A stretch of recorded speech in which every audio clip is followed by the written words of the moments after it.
آج ہم آپ کو بتائیں گے کہ کبوتر کا یا مرغ کا پوٹ بند ہو جائے تو اس کا آسان طریقہ کیا ہے اس کے علاج کا۔ تو یہ دیکھ لیں، ہم ٹماٹر کوٹ رہے ہیں اور اس کا ہم پانی نکالیں گے۔ ساتھ ہی آپ بیل آئیکن کو دبا کے ہمارے چینل کو سبسکرائب کر دیں اور ہمارے فیس بک پیج کو لائک کر دیں اور فالو کریں، ہمارے ساتھ جڑے رہیں، اس طرح کی انفارمیٹیو ویڈیوز آپ کو ملتی رہیں گی۔ تو یہ بھی ہمارا ساتھ ساتھ جو کام ہے وہ دیکھتے رہیں۔ ہم اس کا پانی نکالیں گے ٹماٹر کا، یعنی گودا جو ہے یہ نہ ہو، خالص پانی ہو۔ یہ جس مرغ کا یا جس کبوتر کا پوٹ بند ہو جائے اس کے لیے اکثر خاص ہے، اور ایسے سمجھیں بھائی بالکل اس کا پوٹ جو ہے تیر کی طرح کھولے گی، ایسا نہیں ہوگا کہ اس کا پوٹ بند رہ جائے۔ پوٹ بند ہونے کی وجہ سے بعض دفعہ کبوتروں کو سوکڑا ہو جاتا ہے، پتہ بھی نہیں چلتا، بعض دفعہ پتہ چل جاتا ہے۔ جب پتہ چل جائے تو یہ کارروائی آپ کریں، ایک دن میں اس کا ہاضمہ ایسا تیز ہو جائے گا کہ وہ باقاعدہ خوراک کھانا شروع کر دے گا۔ تو یہ دیکھ رہے ہیں آپ کتنا زبردست پانی نکل گیا ہے ٹماٹر کا، صاف شفاف، اور اس میں کوئی گودا وغیرہ شامل نہیں ہے۔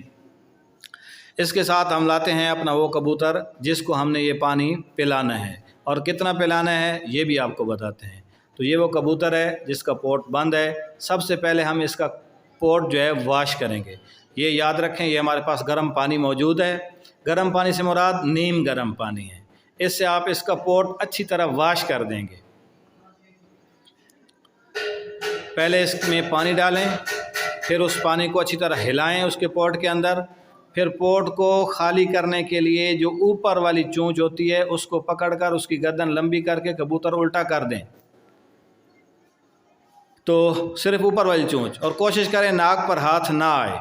جیسے ہی آپ یہ کریں گے اس کا پوٹ واش ہو جائے گا، اور پوٹ واش ہونے کے بعد اچھی طرح آپ یہ پانی، یہ دیکھیں گند نکل رہا ہے، جو اس کا ہضم نہیں ہو چکا تھا وہ سارا واش ہو چکا ہے بالکل۔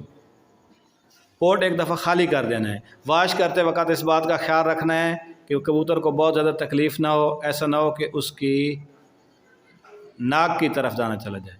اب ہم اس کو یہ پانی ڈالیں گے، یہ 10 سی سی ڈال سکتے ہیں آپ، 5 سے 10 سی سی۔ ہم 10 سی سی ڈال کے اس کبوتر کو چھوڑ دیں گے۔ ایسی جگہ پر چھوڑنا ہے جہاں دانہ پانی نہ ہو۔ دانہ پانی ہو تو پھر یہ کھائے گا، اور اس کے ہاضمے کا پتہ نہیں چلے گا کہ خراب ابھی ہے یا صحیح ہے۔ جب آپ کا یہ 10 سی سی پانی تقریباً 2 گھنٹے 3 گھنٹے کے بعد پھر آپ 10 سی سی پانی ڈالیں گے۔ اس کے 2-4 گھنٹوں کے بعد آپ نرم غذا جو ہینڈ فیڈنگ کے طور پر اپنے بچوں کو، آپ کبوتروں کے بچوں کو دیتے ہیں، وہ ڈالیں گے۔ یہ ہم نے پانی پلا دیا اور یہ ہم نے اس کو محفوظ مقام پر پہنچا دیا۔ اللہ حافظ، اللہ حافظ۔